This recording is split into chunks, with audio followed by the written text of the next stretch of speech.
My name is Wesley Green Curtis. You can call me Wes Green.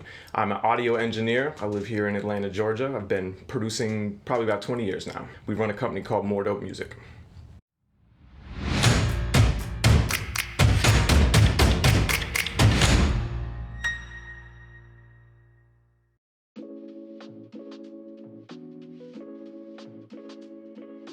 Everybody's kind of at a different place. So when I teach people, it's really unique to the person, because some people come in and they're very musically trained, or some people come in and they're rappers and they're completely raw, that they don't know anything about the technical music.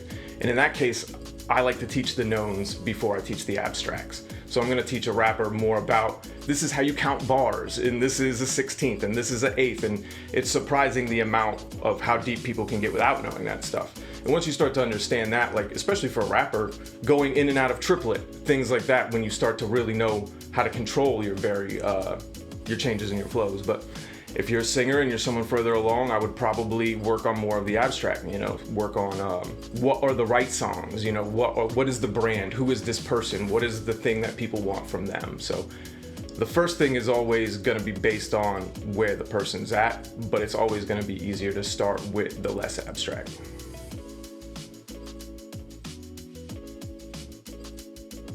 I think everybody should always be working to be their best. You got to be being healthy. If you want to do this seriously, you've got to just kind of pursue it at all angles. You want to be healthy. You want to be as fit as you can be.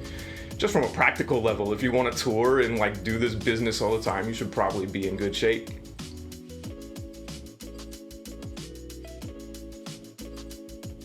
I think guided development is advantageous for anybody. I think you have to build your team, and it's different for everyone. I think these days you're probably better off versus going to a big company where you don't know anyone or any of these people or how they like you and how you function and how you might view things. Build a small team, someone that wants to play that role the long term, that wants to take the whole ride with you, a manager that's going to learn to be a manager along the ride with you, because it's more likely that they'll be able to accomplish your goals, Because guided development, it doesn't mean anything if it's not right for that person. You see all the time a major label come in and try to polish something up and it actually loses steam, versus when it was raw, it had all these fans and people were really gravitating towards it. So development and guided development, I think, can be different for every person and every artist. It's just definitely important to build your team and build the people you trust to advise you.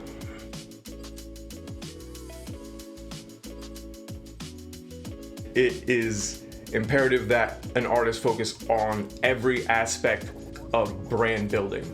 You see so many people out there, someone like a Blueface, that'll tell you my wave is only 20% music, that he is reaching people and music is just one vehicle of how you reach people, how you can make money, how you can tour. Is it online content? Is it YouTube videos? Someone like a Jake Paul is not even serious music, but it's doing well. Is it successful? It's tough to deny him that it's successful.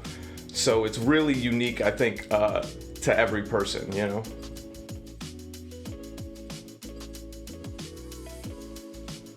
It's a challenging question for artists whether they should go with singles or EPs, because every person's situation is going to be different. Some people, let's say if you're a band and you're really trying to refine your image and it's a slower paced thing with a longer plan, you might want to take the single route, work one song at a time, really invest your money. But if you're a new rapper and you're just trying to get your feet wet, it would probably be foolish to hold back music and do nothing. You need to just show the world you do this thing at some point. So it's really striking a balance. I would lean towards the putting the music out, because you can always kind of strip your brand down. Let's say you put out music for 2 years, but then you really figure out the thing you do. You could always take that music down and kind of wipe your brand clean. And, for all the new people incoming, they could have a clean understanding. So I would definitely lean towards putting out music and reaching people before holding back.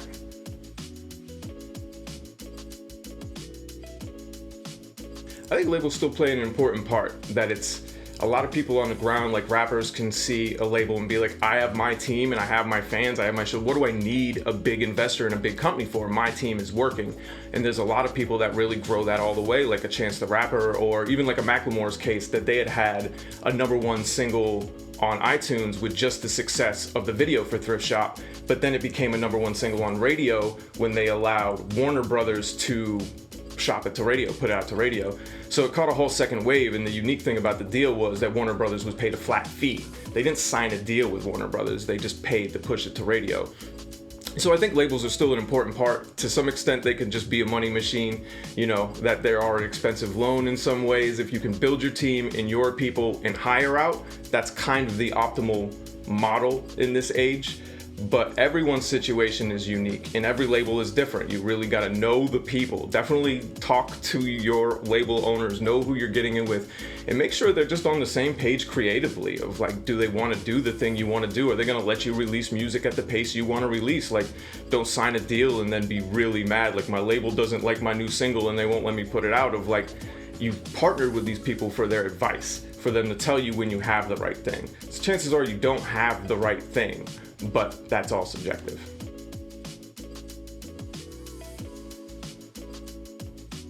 They don't have to be exclusive, I think. I think as far as pursuing music full-time or pursuing a career full-time, you just need to know where your heart's at. Like, if you can make the time for music, if it's taking away that you're not actually moving forward, you're working 40 hours a week, maybe you're making one song, then you're kind of just being a hobbyist musician.